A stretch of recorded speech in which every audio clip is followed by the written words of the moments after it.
Hello friends, welcome to my channel simply studies.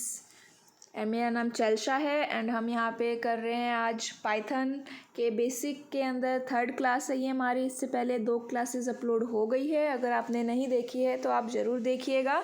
काफ़ी basics है और सिंपली मैंने उनको डिस्क्राइब किया है। तो आज की क्लासेस में हम देखेंगे what is identifiers and keywords.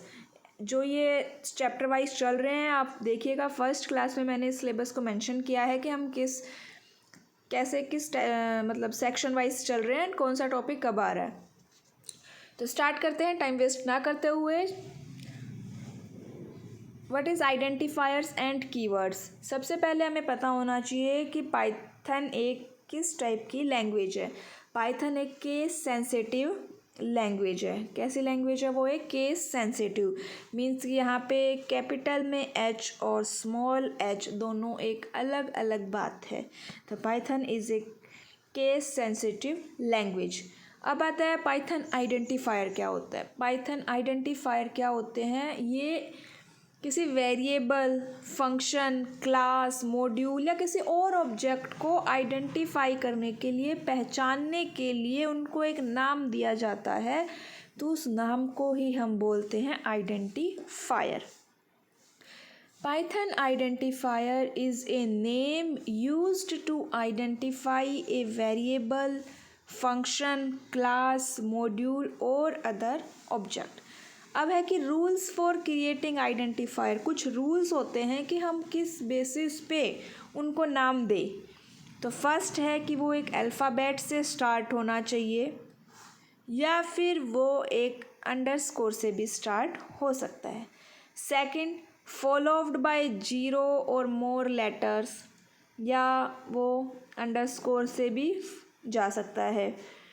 Keywords can't be used as identifier.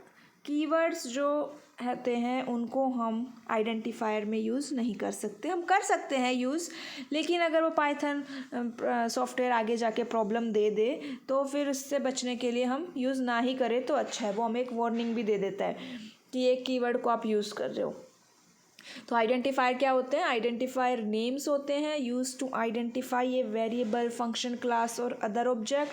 Rules होते हैं इसमें कि अल्फ़ाबेट से स्टार्ट हो सकता है, अंडरस्कोर से स्टार्ट हो सकता है, 0 या उसके आगे कोई और लेटर यूज़ कर सकते हैं, अंडरस्कोर यूज़ कर सकते हैं, डिजिट्स को यूज़ कर सकते हैं।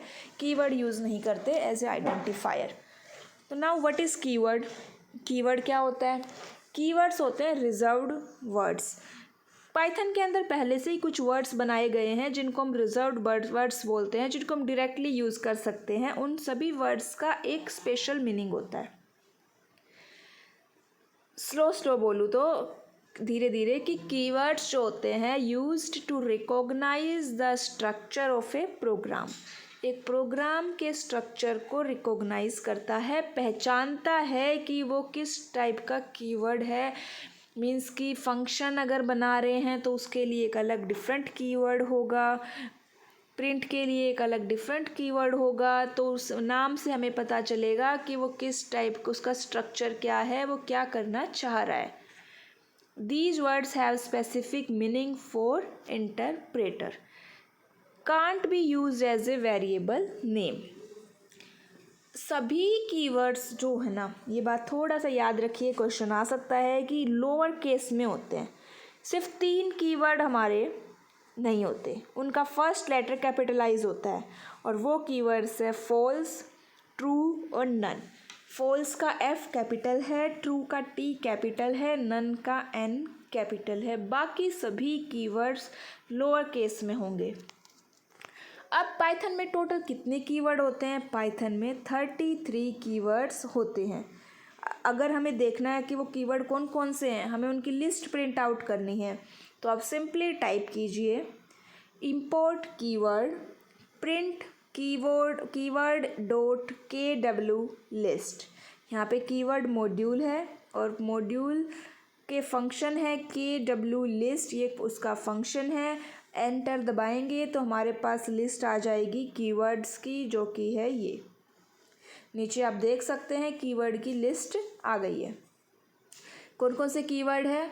false, none, true, and, as, assert, break, class, yield, continue, def, del, elif, else, except, finally, for, from, global, if, import, in, is, lambda, non-local, not और pass, raise, return, try, while, with. ये 33 keywords है। हम धीरे धीरे आगे चलते जाएंगे और इन कीवर्ड्स को यूज़ करेंगे। उसी टाइम पे हम देखेंगे कि वो कीवर्ड का क्या फंक्शन होता है। तो ये था आइडेंटिफायर एंड कीवर्ड्स। आगे है कैरेक्टर सेट। अब कैरेक्टर सेट क्या होता है? कैरेक्टर सेट जो होते हैं is a character set is a set of valid characters acceptable bye A programming language. और यहाँ पे कौन सी प्रोग्रामिंग लैंग्वेज की बात हो रही है? ऑब्वियसली है पाइथन। तो कैरेक्टर सेट क्या होते हैं? कुछ वैलिड कैरेक्टर्स का सेट होता है, set of valid characters. Python जो है कौन कौन से कैरेक्टर्स को सपोर्ट करता है? आस्की और यूनिकोड के सभी कैरेक्टर्स को सपोर्ट करता है। अब ये कैरेक्टर्स कौन कौन से हो सकते हैं? अल्फ़ाबेट हो सकता है, डिजिट्स हो सकती हैं, स्पेशल सिंबल्स हो सकते हैं, वाइट स्पेसेस और अदर्स। जो भी आस्की और यूनिकोड सपोर्ट कर रहा है वो कोई भी कैरेक्टर हो सकता है। तो Python character set of valid characters. अब आती है बात टोकन पे। टोकन क्या होते हैं? टोकन जो है is the smallest individual unit in a Python program. सबसे छोटी यूनिट क्या होती है? टोकन होती है। All statements and instructions are built with tokens. मतलब कि जितनी भी स्टेटमेंट और हम इंस्ट्रक्शन बना रहे हैं वो सब किसकी हेल्प से बनते हैं? वो टोकन से बनते हैं। अब आइए टोकन्स के बारे में देख लेते हैं। हमारे पाइथन में बहुत सारे टोकन्स हैं। कौन कौन से हैं जो हमारे मेंशन हैं? वो है कीवर्ड, आइडेंटिफायर, लिटरल, ऑपरेटर्स और पंक्चुएटर्स। 5 टोकन्स है, keywords, identifiers, literals, operators, punctuator. Keyword और आइडेंटिफायर हमने स्टार्टिंग में ही देखा कि क्या होते हैं, समझा। अभी हम थर्ड से स्टार्ट करते हैं। लिटरल। लिटरल क्या होता है? लिटरल को हम वैल्यूज़ भी बोलते हैं। तो हम बता रहे थे कि लिटरल्स क्या होते हैं। लिटरल्स को हम वैल्यूज़ भी बोलते हैं। ये काफ़ी सिंपल सा है, थोड़ा सा देखिए जल्दी कि लिटरल्स जो होती है ना वो फिक्स्ड वैल्यू होती है। मीन्स कि उनको हम दोबारा चेंज नहीं कर सकते। एक बार जो हमने डिफ़ाइन कर दिया वो डिफ़ाइन हो गया, उसको हम यूज़ कर सकते हैं बट उसको हम चेंज नहीं करेंगे सोर्स कोड में हमारे। अब लिटरल्स क्या क्या हो सकते हैं? लिटरल्स होते हैं हमारे string literals. String literals means कि कोई स्ट्रिंग होगी। स्ट्रिंग जो है हमारी ना, इसमें याद रखिएगा पाइथन में हम सिंगल कोट्स में भी करते हैं, डबल कोट्स में भी एंड ट्रिपल कोट्स में भी हम स्ट्रिंग को डिफाइन करते हैं। तीनों का मीनिंग सेम है। अगर ये जो ट्रिपल कोट्स है ये क्यों यूज़ होता है? मतलब कि जब काम हो गया सिंगल डबल से तो हम ट्रिपल कोट को क्यों यूज़ कर रहे हैं? तो एक तो बात ये है कि ये मल्टी लाइन में यूज़ होता है। मीन्स कि अगर हमें इस तरह से मल्टी लाइन्स लिखनी है तो हम ट्रिपल कोट्स को यूज़ करेंगे। ट्रिपल कोट्स मैंने लिखा hello world how are you and print किया ए, तो जो हमारी आउटपुट जनरेट होगी वो इस तरह से जनरेट होगी। या फिर हमें कई बार क्या होगी, डबल कोट्स को ही प्रिंट करवाना है हमारी स्ट्रिंग के अंदर, जैसे कि हमें, तो अब हम क्या करेंगे? तो हम triple quotes, double quotes H और ट्रिपल कोट्स क्लोज कीजिए, तो वो क्या प्रिंट करेगा? Double quotes H. अगर हमें सिंगल कोट्स और डबल कोट्स वगैरह हमें हमारी स्ट्रिंग के अंदर प्रिंट करवाने हैं तब हम इनको यूज़ कर सकते हैं। जैसे अगर नहीं दिखाई दिया तो ये है ट्रिपल कोट्स, मैंने लिखा एच ई,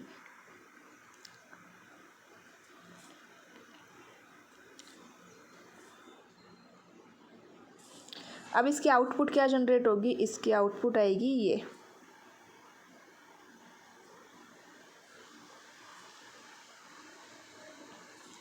इस तरह से कि सिंगल कोट्स के अंदर ऐड हो गया, इसके अंदर डबल कोट्स भी ऐड हो सकता है, कोई भी दोनों एक साथ भी ऐड हो सकते हैं, तो इसीलिए हम इसमें ट्रिपल कोट्स का एक ये बेनिफिट भी है हमारे पास।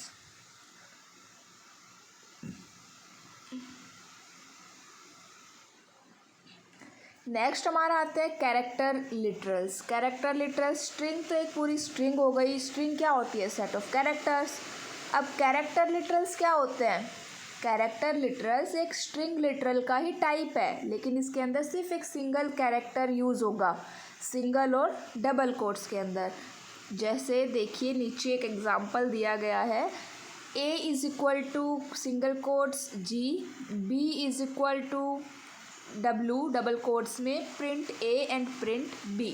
आउटपुट आएगी a is equal to g and b is equal to w। तो ये था कैरेक्टर लिटरल्स। नेक्स्ट हमारा एक होता है न्यूमेरिक लिटरल्स। इसके अंदर हम नंबर्स लिखते हैं। अब नंबर भी कई टाइप के होते हैं, जैसे इंटीजर लिटरल है, इंटीजर नंबर लेगा ये। इंटीजर के अंदर वो बाइनरी भी ले सकता है, डेसिमल भी ले सकता है, ऑक्टल भी, हेक्सा भी। अगर फ्लोट लिटरल है तो वो फ्रैक्शनल नंबर लेगा, real number and fractional. Complex literal है तो वो a प्लस बी जे इस फॉर्म में नंबर शो करवाएगा। a इसका रियल पार्ट है और b कॉम्प्लेक्स पार्ट है। प्रोग्राम से अगर देखें न्यूमेरिक लिटरल्स को, a is equal to 5, b is equal to 10.3 and c is equal to 17। तो यहाँ पे print a, print b, print c, हमारे आउटपुट आ जाएगी 5, 10.3 एंड 17। आप अगर इन प्रोग्राम्स को डायरेक्टली रन करेंगे तो आप देख सकते हैं कि आउटपुट यही जनरेट होगी, मैंने जनरेट करके ही लिखा है। फोर्थ हमारा आता है बूलियन लिटरल्स। बूलियन लिटरल्स में केवल दो वैल्यू होती है, ट्रू एंड फॉल्स। जैसे a इज़ इक्वल टू 3 है, b is equal to a is equal to 3, means कि b की वैल्यू क्या हो जाएगी, यहाँ पे पूछ रहा है कि क्या b a is equal to 3 है।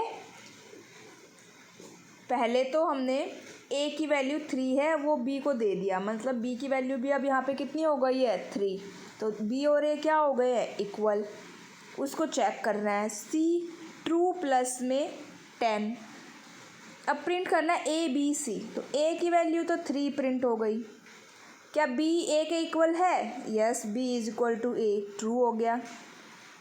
c की वैल्यू में क्या हो रहा है, एडिशन। ट्रू की वैल्यू क्या मानी जाती है, 1, तो 1 + 10 क्या हो जाएगा, 11। तो ये सिंपल सा बूलियन लिटरल का प्रोग्राम था। नेक्स्ट हमारा आता है स्पेशल लिटरल्स। यहाँ एक आता है हमारा स्पेशल लिटरल जिसका नाम है नन। क्या नाम है, नन, और नन का n कैपिटल होता है, ये एक कीवर्ड है। नन का मतलब होता है नथिंग, कुछ है ही नहीं, उसकी कोई वैल्यू नहीं है या वैल्यू अब्सेंस है। नल और नन दोनों अलग अलग बातें हैं, ठीक है। नन और नल इक्वल नहीं होते, तो नन का मतलब है कि वहाँ पे कोई वैल्यू डिफाइन नहीं की गई है, कोई वैल्यू नहीं है। तो जैसे प्रिंट करते हैं इसके प्रोग्राम में, variable var is equal to none and print var, तो क्या प्रिंट करेगा ये, सिंपली आउटपुट में नन लिखे मेंशन करेगा। अब आता है लिटरल कलेक्शंस। लिटरल कलेक्शंस में हमारे पास कौन कौन से हैं, लिस्ट है, टपल है, डिक्शनरी है और सेट्स है। इन सब के बारे में एक अलग अलग से सिंगल टॉपिक आपको मिल जाएगा। अभी फ़िलहाल के लिए एक बेसिक इंट्रो ले लीजिए। लिस्ट क्या होती है, लिस्ट स्क्वायर ब्रैकेट में मेंशन होती है, ठीक है। These variable can be of any data type and can be changed as well. Means कि हम लिस्ट के अंदर एक साथ इंटीजर भी लिखते हैं, स्ट्रिंग भी मेंशन हो गई, कैरेक्टर भी लिख दिया, फ्लोट भी लिख दिया, इन सब का कॉम्बिनेशन लिख सकते हैं और इसको हम चेंज भी कर सकते हैं। और सबसे इम्पोर्टेंट बात, किस ब्रैकेट में, ये क्वेश्चन आता है, स्क्वायर ब्रैकेट के अंदर लिखी जाती है। टपल, टपल किस ब्रैकेट में, पैरेंथेसिस या राउंड ब्रैकेट के अंदर। इसके अंदर भी डेटा कोई भी हो सकता है, स्ट्रिंग, इंटीजर, फ्लोट, कोई भी। लेकिन लिस्ट और टपल में एक डिफरेंस क्या है कि जो लिस्ट है वो चेंज की जा सकती है पर tuple can't be changed. Dictionary को हम कर्ली ब्रैकेट में मेंशन करते हैं।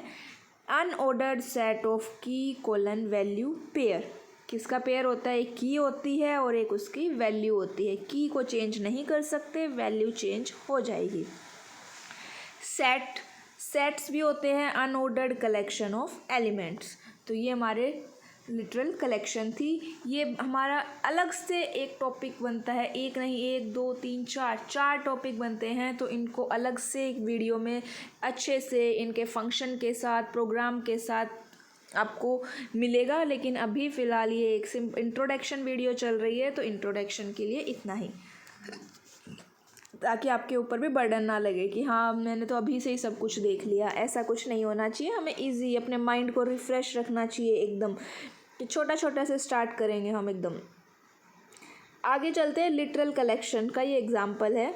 जैसे माई लिस्ट कैसे बनती है, देखिए, स्क्वायर ब्रैकेट और उसके अंदर हमने ए स्ट्रिंग है, ए कैरेक्टर है, कोमा 20 एक इंटीजर है, कोमा 1.5 फ्लोट है और कोमा डेटा एक स्ट्रिंग है।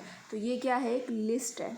ऐसे ही अगर टपल कैसे बनाएंगे, पैरेंथेसिस के अंदर 1 20 और हेलो। डिक्शनरी कैसे लिखी जाती है, मुझे याद आया कि जो लास्ट एग्ज़ाम मैंने एक बार दिया उसके अंदर ना यही एग्जाम्पल आ गया कि आप डिक्शनरी को कैसे लिखोगे। उसमें पूछा था इसमें करेक्ट एग्जाम्पल कौन सा है डिक्शनरी का, तो ये इस तरह से भी पूछ लेता है। तो कर्ली ब्रैकेट्स 1:1 कोमा 2:2 इस तरह से, और सेट होता है कर्ली ब्रैकेट 1 2 3 4 5। प्रिंट करके देखिएगा, print my list, print my tuple, print my dictionary and print my set. इसकी आउटपुट ये मिलेगी आपको, ठीक है। आगे चलते हैं।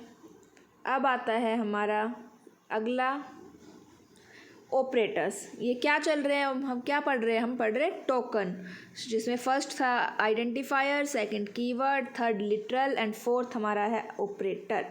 ऑपरेटर हमें पता है क्या होते हैं, जो कोई एक्सप्रेशन में ऑपरेशन परफॉर्म करते हैं। जिन वेरिएबल्स के ऊपर ऑपरेशन परफॉर्म होता है उनको ऑपरेंड बोलते हैं। ऑपरेटर्स यूनरी और बाइनरी दोनों ही हो सकते हैं। यूनरी ऑपरेटर केवल सिंगल ऑपरेंड पे काम करेगा, जैसे कि कॉम्प्लीमेंट, और बाइनरी ऑपरेटर को 2 ऑपरेंड की रिक्वायरमेंट होती है। एक एग्जांपल के थ्रू देखिएगा, a = 3 and b = tilde a, ठीक है। ये क्या है, एक unary operator. c = a + b, तो यहाँ पे प्लस क्या है, एक बाइनरी ऑपरेटर। प्रिंट कीजिए b, c। हम एक साथ अगर वेरिएबल प्रिंट करवाना चाहें तो हम इस तरह भी कर सकते हैं, कोमा लगा के। अब b की वैल्यू क्या है, 13 का कॉम्प्लीमेंट कीजिए, जो डिजिटल में हमने सीखा है, या फिर अगर आपने मेरी कंप्यूटर ऑर्गेनाइजेशन की वीडियोस देखी है तो मैंने वहाँ भी मेंशन किया है। 13 को बाइनरी में कन्वर्ट कर लीजिए एंड उसमें 1 ऐड कर दीजिए, ये हो जाएगा उसका कॉम्प्लीमेंट। तो क्या आया हमारे पास, -14। एंड c = a + b, तो क्या निकलेगा, -1। तो ये क्या थे हमारे ऑपरेटर्स। ऑपरेटर जैसे अर्थमेटिक ऑपरेटर्स, लॉजिकल ऑपरेटर्स, ये सब। नेक्स्ट आता है लास्ट हमारा इसका टोकन में पंक्चुएटर्स। पंक्चुएटर क्या होते हैं, सिंबल्स होते हैं। क्या होते हैं, सिंबल्स, जो हमारे पाइथन में हम यूज़ करते हैं। कुछ सिंबल्स जैसे कि curly brackets, square bracket, round bracket, @ ये सारे क्या हो गए, हमारे पंक्चुएटर्स होते हैं। नेक्स्ट टॉपिक है इसमें हमारा है वेरिएबल्स। क्या है, वेरिएबल। अब देखिए, variable are like containers that store values which we can access and change.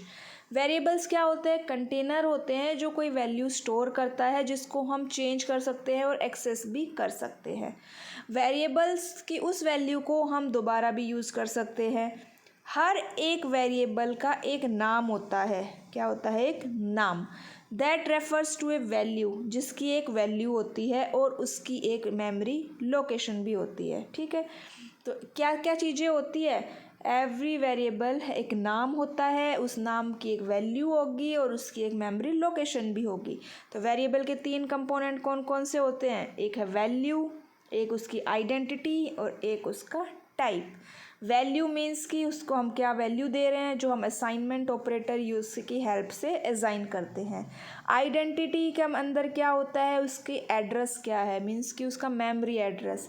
अगर हमें किसी भी वेरिएबल का मेमोरी एड्रेस देखना है, चेक करना है, तो हम यूज़ करते हैं id कमांड को। id एंड वेरिएबल नेम लिखिए। जैसे कि अगर मुझे ए वेरिएबल का चेक करना है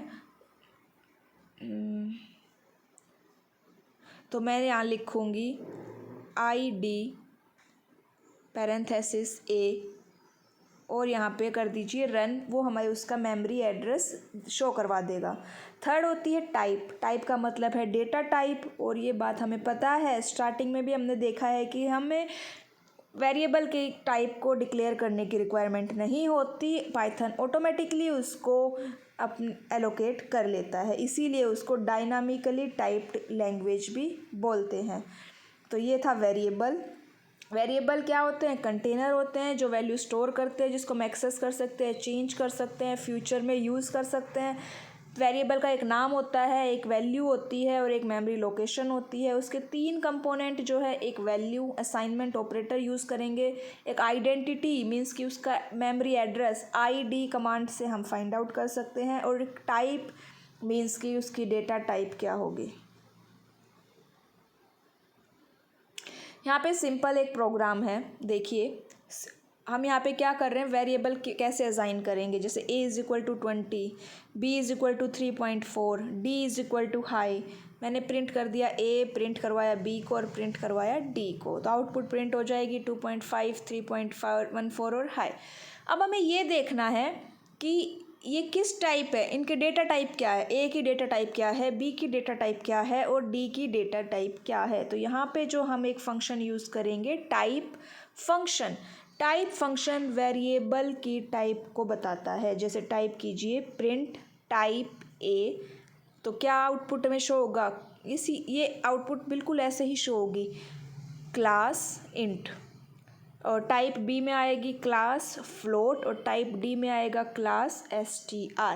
आप रन करके देखिएगा, ये सेम ऐसी ही आउटपुट प्रिंट करेगा, ऐसे ही ब्रैकेट्स लगी रहेंगी। ये सेकंड एग्जांपल आता है कि अगर a इज़ इक्वल टू 20 है, प्रिंट a, फिर प्रिंट टाइप ऑफ a लिखा मैंने। अब मैंने a is equal to hello लिख दिया, print a type of a।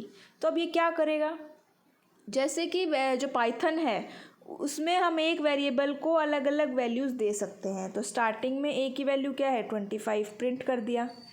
उसकी टाइप क्या थी, इंटीजर थी, तो इसने इंट प्रिंट कर दिया। अब एक दोबारा टाइप क्या प्रिंट हुई है, हेलो, तो हेलो कोमा उसकी टाइप स्ट्रिंग है जो कि। तो ये इस तरह से हम वेरिएबल की टाइप चेक कर सकते हैं। थर्ड आती है मल्टीपल वेरिएबल असाइनमेंट। अगर हमें एक साथ एक लाइन में वेरिएबल असाइन हम इस तरह से कर सकते हैं, देखिए सेमीकोलन यूज़ करके a is equal to 10 semicolon pipe is equal to 3.4, या फिर इस तरह से भी कर सकते हैं a comma pi comma name is equal to 10। तो ये जो है इसी सीरीज में a को 10 मिलेगा, पाई को 3.14 मिल रहा है और नेम को चैल्शा मिलेगा। अगर हम सबको 5 देना चाहते हैं तो a is equal to b is equal to c is equal to d is equal to 5। ये सिंपल वेरिएबल असाइनमेंट थी सिंगल और मल्टीपल में। तो आपको समझ में आ गया होगा वेरिएबल्स और उनके असाइनमेंट। अब हम आगे चलते हैं, एक concept of L value and R value. अब ये एल वैल्यू क्या होती है, एल वैल्यू होती है लेफ़्ट वैल्यू और आर वैल्यू होती है राइट वैल्यू। तो जो हम वेरिएबल असाइन करते हैं, जैसे a इज़ इक्वल टू 2, तो इसमें 2 साइड है, एक LHS और एक RHS। तो जो एल वैल्यू होती है वो ऑब्जेक्ट को रेफ़र करता है जिसको हमने वैल्यू असाइन की है। तो यहाँ पे a इज़ इक्वल टू 2 है, इसके अंदर a जो है वो लेफ़्ट वैल्यू है और r क्या है, r वैल्यू क्या हो गई, वो वैल्यू मतलब कि 2 क्या है हमारी r value. l value object होता है और r वैल्यू वो वैल्यू होती है। इस एग्जांपल में देखिए num1 इज़ इक्वल टू 100, तो यहाँ पे जो num1 है वो l वैल्यू है, num2 इज़ टू 200, यहाँ पे num2 जो है वो L वैल्यू है। Result is equal to num1 plus num2, यहाँ पे num1 प्लस num2 ये R वैल्यू है, ठीक है, और रिजल्ट ये L वैल्यू है। तो ये सिंपल सा L value and R value का कॉन्सेप्ट था।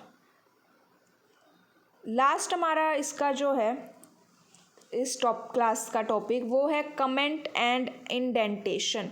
कमेंट हम लिखते हैं, कमेंट क्या होते हैं? कमेंट वो सेट ऑफ स्टेटमेंट होती है जो प्रिंट नहीं होती, वो केवल यूज़र के डिस्क्रिप्शन के लिए, यूज़र को समझने के लिए टाइप की जाती है, वो कभी प्रिंट नहीं होती, कंपाइलर उनको एग्जीक्यूट नहीं करता। 2 टाइप्स के कमेंट होते हैं, सिंगल लाइन कमेंट और multi line comment. Single line comment को हम ये हैश टैग से यूज़ करते हैं, राइट करते हैं, और मल्टी लाइन कमेंट को हम ट्रिपल सिंगल कोट्स या ट्रिपल डबल कोट्स से यूज़ करते हैं। ये एग्जांपल देखिए सिंगल लाइन कमेंट का और डबल लाइन कमेंट का।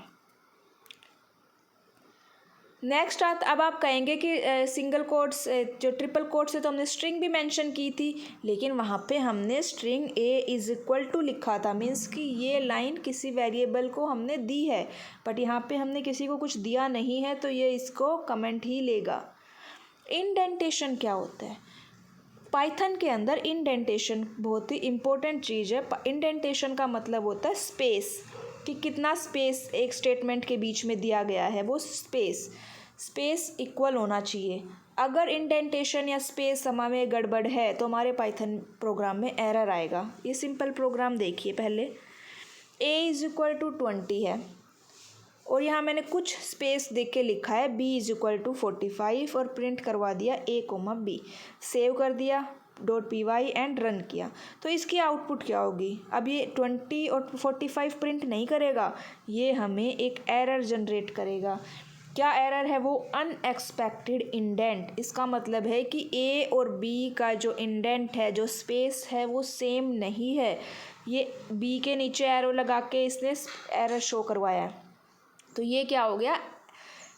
Indentation error. अब ये एरर क्यों आया? पाइथन में इंडेंटेशन की रिक्वायरमेंट क्यों होती है? क्योंकि इसके अंदर कोई मेन फंक्शन या इस टाइप का कोई फंक्शन नहीं होता जिससे कि इंटरप्रेटर को पता चले कि प्रोग्राम कहाँ से स्टार्ट करना है, तो इसीलिए कहाँ ख़त्म करना है। तो इसीलिए इसमें जो स्पेस की रिक्वायरमेंट होती है ये ज़रूरी होती है, जिससे कि इंटरप्रेटर को पता चले कि ये सेम ब्लॉक ऑफ सेट चल रहा है।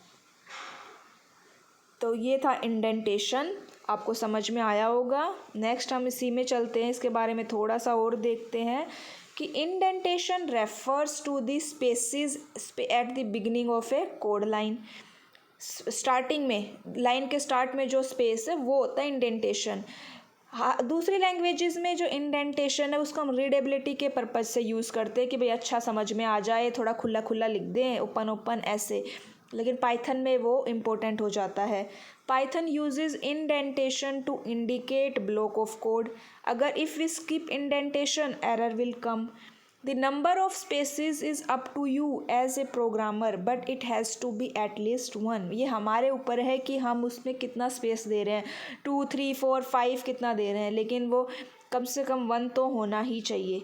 Same number of space in the same block of code, मतलब एक ब्लॉक ऑफ कोड जो सेम ब्लॉक ऑफ कोड में स्पेस सेम होना चाहिए। अगर दूसरा ब्लॉक ऑफ सेट स्टार्ट हुआ है तो इसके अंदर डिफरेंट हो सकता है। यहाँ पे कुछ एग्जांपल देखिए। If 5 is greater than 2 colon, if पे ध्यान मत दीजिए, आप अब नीचे सिर्फ स्टेटमेंट्स पे ध्यान दीजिए। Print 5 is greater than 2, output क्या होगी इसकी?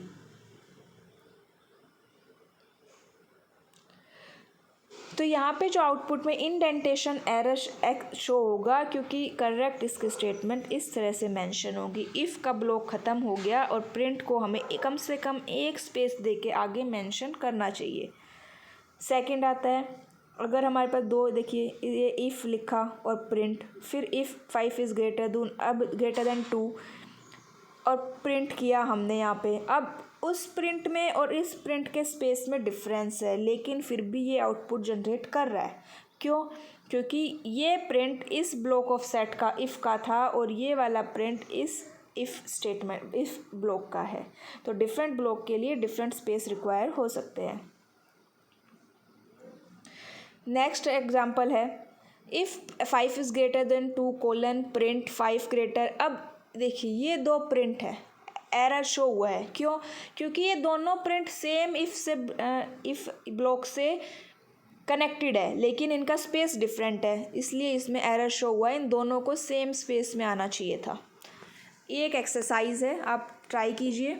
How will you identify which of the following is string, list, tuple, set और डिक्शनरी। तो हमें इनके टाइप फाइंड आउट करनी है। हम कैसे फाइंड आउट करेंगे? टाइप फंक्शन यूज़ करके। जैसे ये एग्जांपल है, print type function, print type के अंदर ये डाल दिया प्रिंट टाइप, और आउटपुट में हमारी ये शो हो जाएगी। आप रन करके देखिएगा कि आउटपुट सही आती है या नहीं आपकी। नेक्स्ट एक्सरसाइज है इसमें हमें आउटपुट बतानी है किसकी क्या आएगी। आप रन करके देखिएगा। प्रिंट हेलो वर्ल्ड, इसमें हेलो वर्ल्ड प्रिंट होना चाहिए। A is equal to 10, B is equal to 12, इसमें सी की वैल्यू 22 प्रिंट होगी।